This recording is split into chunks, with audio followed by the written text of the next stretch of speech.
When a fire breaks out, you're taught to stop, drop, and roll. But what are you taught to do when an active shooter enters a school or a business? It's a question that law enforcement officials are asking in order to better prepare people for any potential dangerous situation. News 9's John Rutter spoke with officials and joins us live in Studio 9 with more. John. Alert, lockdown, information, counter, and evacuate. That's the 5 components of the ALICE system designed to help people against an armed intruder.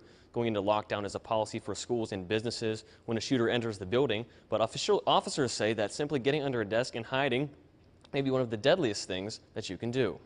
Well, I think it is extremely controversial that for 20 years we have trained people to lay on the ground, to be shot, be quiet, and not move.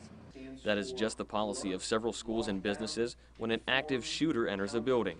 Joe Hendry, an active shooter training instructor, wants to change that by training people as to how to approach the situation.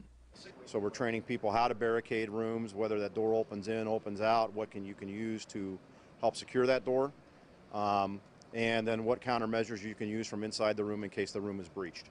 Shoes, staplers, and books can all be used as weapons. Even having a can of wasp spray can deter a shooter's attention and possibly provide a way to get out.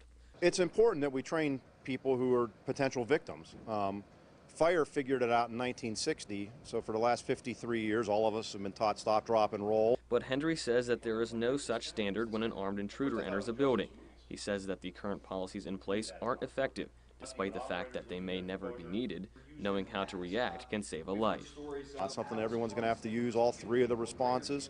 If something happens, they may only use 1 or 2, but they probably need to have all the responses because the incident's not about accountability, it's not about liability, the incident's about survivability should it happen. Now, Hendry and Sergeant Brian McKenzie of the St. Clair Township Police Department told me that it's best to always have a plan for evacuation, whether it be at dinner or even at the mall, to ensure your safety. Live in the studio, John Rutter for News 9 Live at 5.